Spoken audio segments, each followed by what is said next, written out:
Hello everybody, Venom Lion here, and today, my boys, we got yet another wonderful playlist made by the awesome, the amazing, the man, the legend, Phoenix Vax. He made this playlist for me. It's basically a ton of marketing content for Halo 3. Now, as some of you guys might know, I recently started my Halo journey by starting with Halo Reach. I had never, ever played even 1 second of a Halo game before. I then completed Halo CE, and recently I completed Halo 2. Now, as I'm recording this, it's the 28th of June. So I have high hopes that very, very soon Halo 3 will be released on the MCC for PC. So in order to get me fucking pumped up, and in order also to recreate kind of like the hype of the initial release all the way back, I will watch a ton of marketing content to get me hyped. And also, like, some of you guys mentioned that the Halo marketing campaign was absolutely phenomenal. So I'm in. Let's go. So we got the announcement trailer for E3 2006. 2006 was a great year.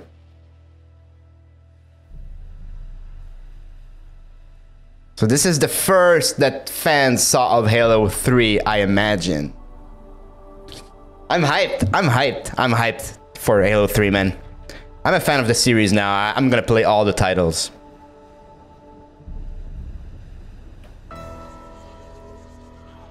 Hell yeah, let's finish this fight, boys.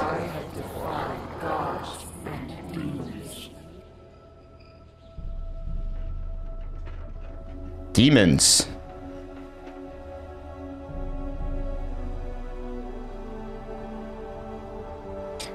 Halo 2's narrative really took the franchise in an unsuspected direction for me, so I'm curious about Halo 3. Is that Cortana? I know you. Your past. Yep. Your future.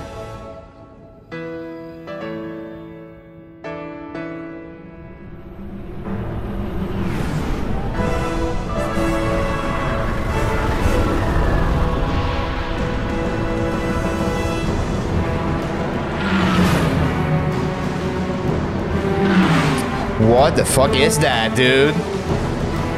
What is that? Got Covenant ships?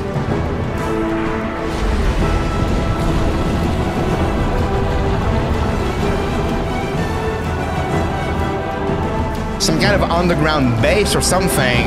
Huh.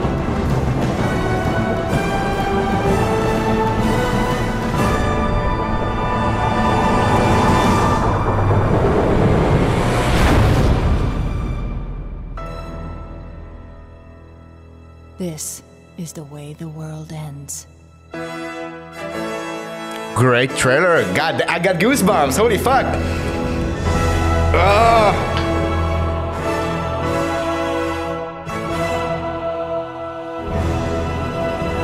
Finish the fight. Hell yeah, good line there. Good line. Good trailer. All right. Got a ViDoc? What's that? Finish the fight. Okay. Not sure what that is. But I'm down. I'm down. We wanted to create something that stood out from the crowd a little bit. Oh, interesting. This is the reveal of the big mystery that Halo and Halo 2 have been driving toward. Where are we? Who is this? What's happening? The Covenant have uncovered something that is immense. All right. It's this gigantic Forerunner structure that just looks huge. Now that he's looking out over this massive thing, the player's gonna say, what is that? That's exactly what I just said. Exactly what I just said. That's important, of course, is that Cortana is in trouble. I'll detonate in Amber. Yeah, she was left with the grave mine, right? No, I don't want to chance a remote detonation. I need to stay here. Yeah. Cortana has been left away from the chief. She's in the clutches of the grave mind. I will ask, and you will answer. All right. Shoot. We don't know what's happened to her since then. Yeah, she We don't know looks. it's Cortana. It could be any sort of bizarre, almost satanic sort of voice. Yeah, she looks modified somehow. I know you. Your past. Your Interesting. future. Interesting. I think the expectation is huge. Everybody I talk to, if you mention Halo, everybody immediate reaction is, how's Halo 3? I think what is going to strike people. Oh, some like in-engine visuals there. We saw the gizmos. For you guys who don't know, like the gizmo is the name of like basically like the X, Y, and Z, the red, blue, and green like arrows. The fucking gizmo. I don't know how to say it. But we got some debug text here. Interesting. Interesting. Oh, sorry. I think what is going to strike people is the scale. That's real stuff way out there. I mean, we pushed it as far as we possibly could push it. Ooh. We always wanted to have that epic feel, but due to the limitation of technology, it always fell short.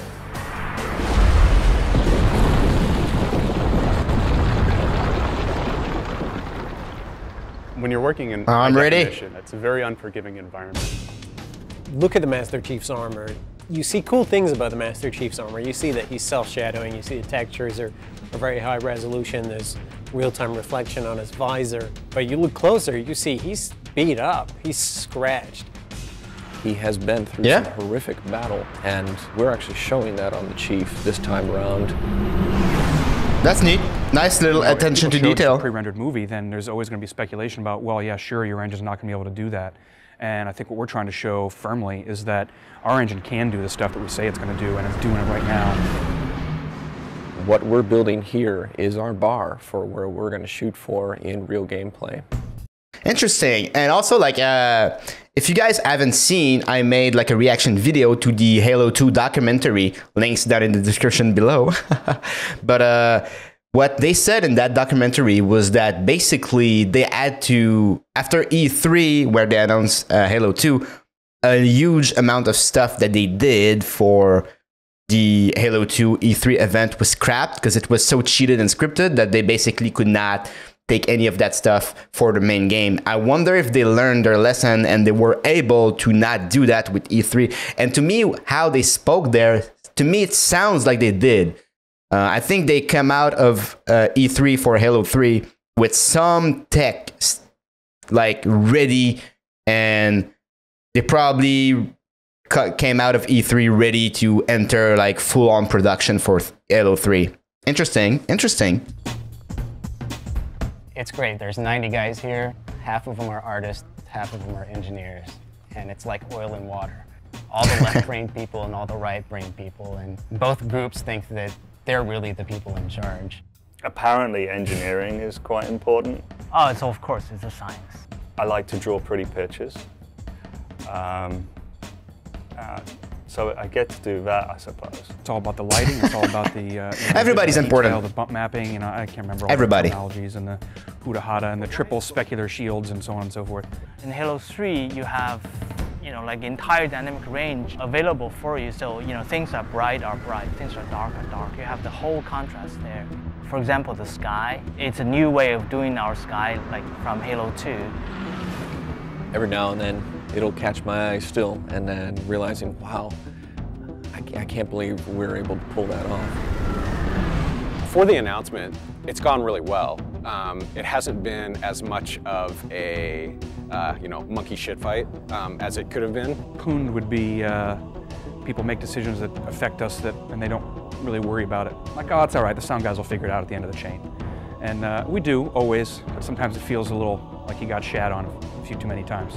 Everyone else is... I think I mentioned it like in one of my reaction videos in the documentary and stuff. But yeah, as that audio guy said, like the audio guys are at the end of the chain, because like when you work on a game, you know, like the designers design, then like some level designers or mission designer implement the stuff. Then you got the FX guys, animation guys, like all making the stuff that the mission designer will just like put and integrate in one whole. And at the very end of the production chain, when everything is kind of done, then the audio guys can come in. So if your project is not going well, the audio guys will probably bleed a bit. Prolonging my part of the job. I'm actually just making it better. So that's how that works. Oh. I think Marty's is pretty diverse in the way that he composes and the styles that he composes in. The fanfare is actually a new theme. And I don't know if it's ever going to show up ever again. At times he's pulling out, you know, Enya. Oh no, I didn't say that. At times he's you know, paying homage to other artists. There are no monks singing in this. The only hint that I want to give anybody that this is Halo is that I'm going to be in E Dorian. I actually just played an octave on the piano, just straight E's. When I played it back, I realized that it instantly got my attention. For this one, we had a great session with live orchestra, which is nice, very nice. Above and beyond what we've done in the past. Master Chief is coming out of a desert, blowing heat, wind, completely obscured. So I wanted it to sound almost ethereal, just to bring some tension in and then have it open up slowly. The music and the sound is all about the drama. I'm just trying to absolutely score the drama of this moment. Oh man, that's epic that they did that. I mean, I think in the end, you're that absolutely kicks going ass. to play exactly what you're watching in this trailer.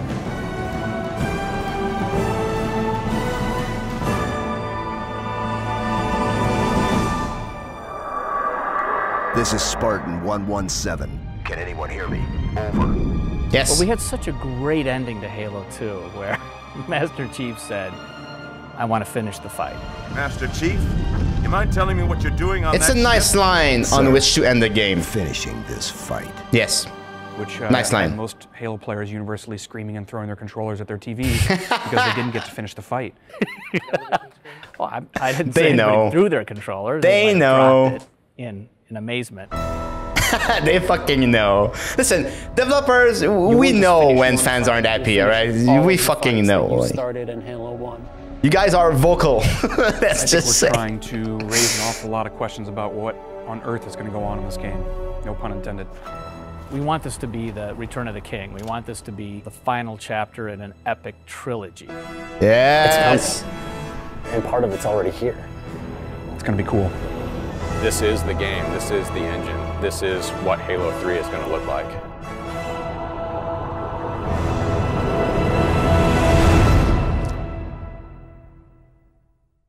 Yes. Halo 3. What's up there? Starry Night trailer. Maybe someone up there was wondering what it's like here. I guess. Do you think we'll ever meet them? I hope so. Don't you? Nice transition there. Do you think we'll ever meet them?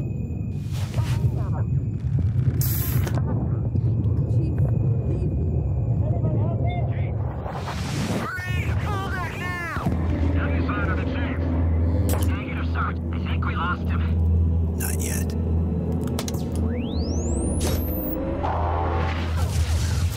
A shield! Just like in Reach.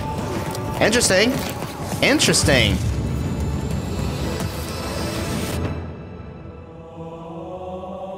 Rated M for mature. Ooh. So we got Halo 3 ViDocs et tout brute.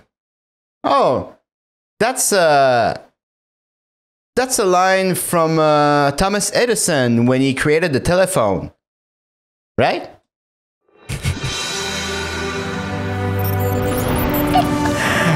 I'm kidding. I know it's from Graham Bell, guys.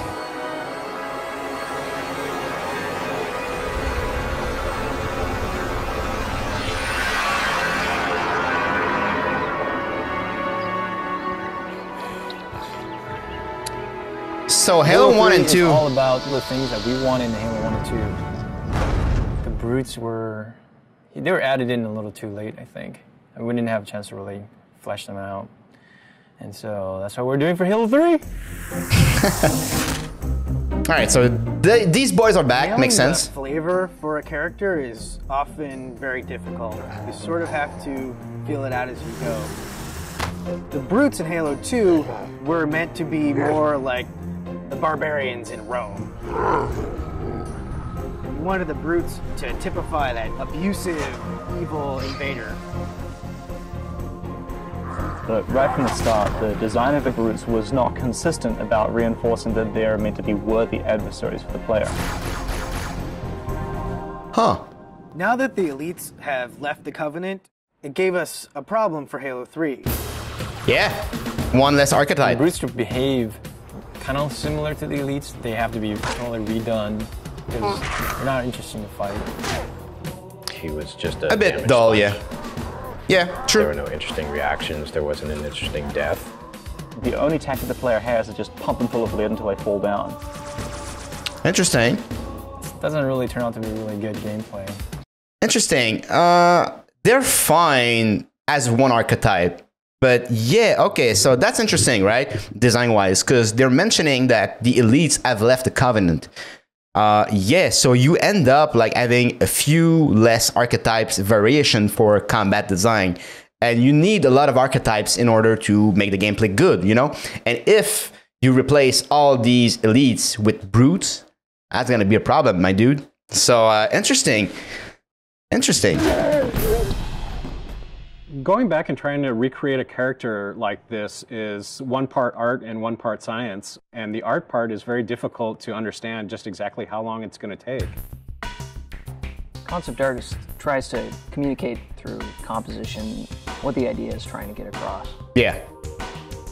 A lot of times the direction just gets narrowed down to, can you just make it look cool? The brutes originally looked a lot like Chewbacca. Like they were just big hairy guys with a bandolier. Also, like something important to notice about like characters, enemies, right? Characters that you end up fighting, is that you need to visually tell what they would be about.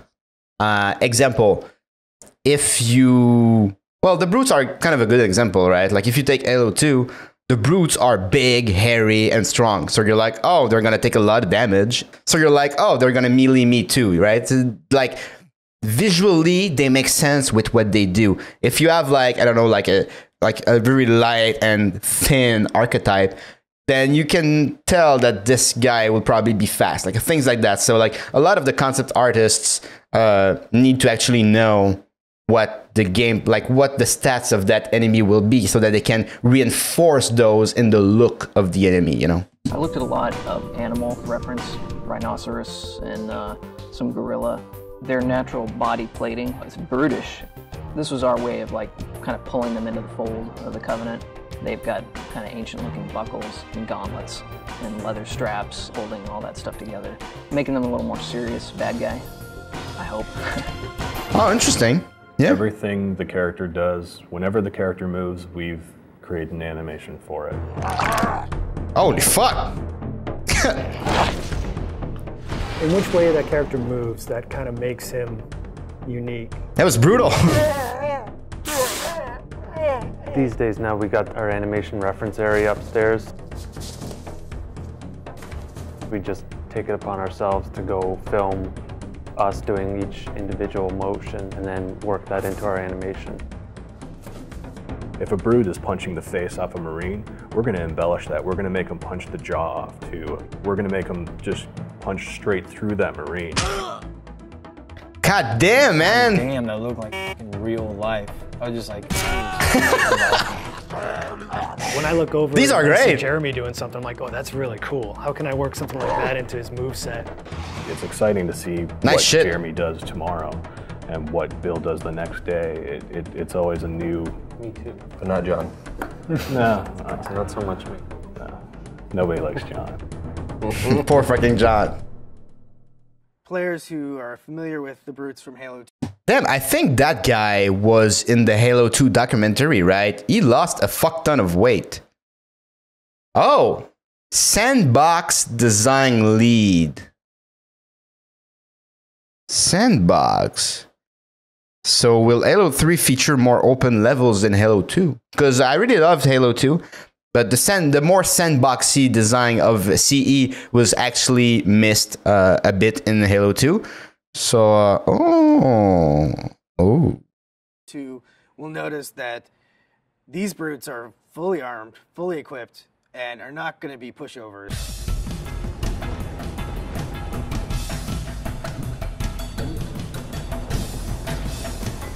They look more like regular soldiers here.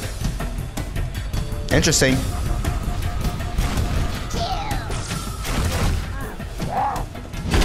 For the game to be interesting, like the guys you're playing against have to be fun to play. Yep. Of course. That's the profile of the character. Create an interesting look from afar. Is it fun to shoot at him when he runs around? Do you see his limbs moving up and down because there's things jutting up from the sides? Rather than make them look like big dumb apes, we want to make them very brutal, pragmatic warriors. And that's really informed a lot of the visual design. Yeah, they do look more like soldiers. God damn. Oh, nice transition. Visually, that was neat. Through the art, we define the different classes. The standard brute has just his normal armor with a very standard helmet. The brute captain has a much bigger headdress. Yeah, it stands out. You see, like the have very elaborate headdresses and very elaborate. Yep, that's cool. That works. The interesting thing with some of the ideas that we came up with is not only do we need to figure out how the brutes interact with the other Covenant, but also how brutes interact with brutes. And we developed the idea of the brute pack. What makes it feel like two characters are aware of each other, deciding to do the same thing at the same time? Oh, neat. Maybe you're kind of come around a corner and see them doing some sort of an activity that has nothing to do with fighting, but it's going to give you sort of more insight into what the brute pack mentality is like. We have this really brutal behavior now, which is just the chieftain saying, everybody throw a grenade, and as a result, a second later, you have grenades flying in your face. That's always going to give the player a little bit of an adrenaline rush that, oh my god, now this guy's right up in my face, I have to back up and hit him hard. Neat. When the players kill him, they're like, oh man, I had to kill that guy. And then they go around a corner and there's like 4 more of them standing there, right? And they're like... I think the brutes bring out sort of the indignant, self-righteous aspect of a lot of players. So I'm hoping to hear a lot of, take that, and I can't believe that you have invaded my planet and I'm going to throw you off. To really bring people into the character and the drama of the situation. Yeah, they're really trying to elevate the brutes as being like this antagonistic force in Halo 3. Alright guys, unfortunately I'm incredibly head over heels with work these days, sadly, because I have a lot of job to do. I have a lot of work to do for the classes that I teach, so I will have to separate this video into 2. I know, I'm sorry. So I will watch the next of the marketing campaign in the next video. So I will watch the rest of the marketing videos in part 2 of the Halo 3 commercials, guys. On that note, have a good one.